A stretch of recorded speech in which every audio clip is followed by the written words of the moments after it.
I think one of the most innovative ways that I've been able to be a first in the field is to teach feminism to high school students. And when I started my blog, feministteacher.com, one of the reasons why I did that was because I felt that there was a major gap in the conversation about how women's studies, ethnic studies, queer studies were taught in kind of only higher education classrooms. And I really felt that that work was also being done in K through 12 settings. And so when I started my blog, feministteacher.com, I just thought this is a way to kind of bridge that gap, close that gap and say, no, this is also happening with younger people who really do need these kinds of conversations.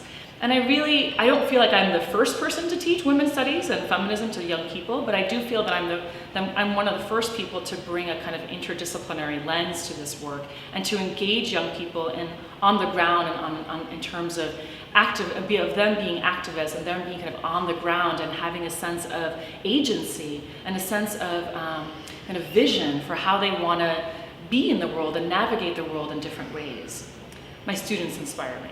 I mean, the reason why I got into teaching in the first place is because my entire time that I was an undergraduate at Smith College, I just kept thinking, I am a first generation Latina student at a major women's college, and I want to go into the classroom to inspire younger people to be change agents, to be the ones who say, we can make a difference along issues that really matter to us. And I grew up in a time where racism affected me almost every single day. I was bullied as a kid.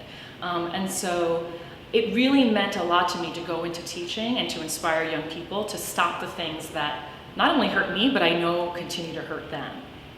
I think one of the main leadership qualities that I embody is being innovative. When I started teaching 15 years ago, one of the things that I really wanted to do was to be on the cutting edge of teaching. And I wanted to bring all kinds of things to the classroom. I was trained as a literature major, but I wanted to go beyond that. I wanted to be able to do work that brought together many different things. And I think that's one of the reasons why I love teaching feminism to high school students, is that it allows me to bring history, literature, theory, art, media, blogging, activism, all of these things together in a way that's not only interdisciplinary, but also allows students to make connections that are meaningful to them.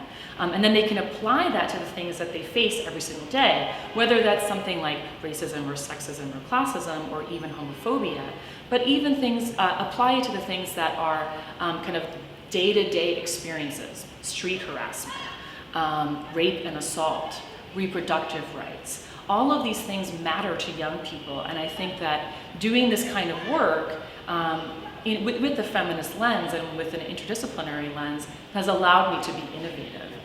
The other thing that I think that I embody is the spirit of collaboration. So I'm not the kind of teacher who says, this is a top-down classroom, you have to only do what I am asking you to do, but I actually want to be collaborative with my students. So one of the things I do with my students is we create a whole activist project on commercial sexual exploitation of children. And we partner with a local organization called GEMS, Girls Educational and Mentoring Services. And they are the only agency in New York State that helps to end the cycle of sex trafficking, commercial sexual exploitation of children in New York. And my students actually learn about this issue in the classroom. They learn about the statistics, they learn about the kind of the issue in legal, political terms, and then they teach their peers about this. And I collaborate with my students on how they're going to present this work, but the students really take off with it and make it their own. And so I always want to see myself as a guide in what students do, but in the end, it's what they want to present to the world as their learnings, as their kind of vision for the world. I feel so lucky that the work I've been able to do in teaching feminism and women's studies and activism to young people is that it has allowed them to be on the ground. So I can name several things that my students have done in the last several years.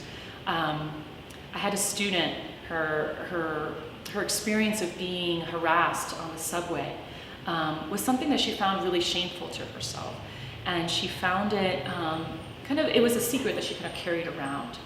And I had invited an activist, and she came to my classroom, and she asked students in the class to share their stories of being harassed. And this one student finally came out and told her story of being harassed on the subway. And this student was then invited to testify at a major New York City Council hearing. And she realized that her voice, her personal story, could be used, could be leveraged for political change, to make policy, to create something that went beyond her personal experience, but something that was legislative, something that would allow for change for not just her, but for other women in the city and queer people in the city. And that moment for me is an accomplishment, because I feel like if I can give young people the voice and the opportunity to use their voices to make change, then that is absolutely everything I'm trying to do every single day. And that story for me embodies the work of teaching young people.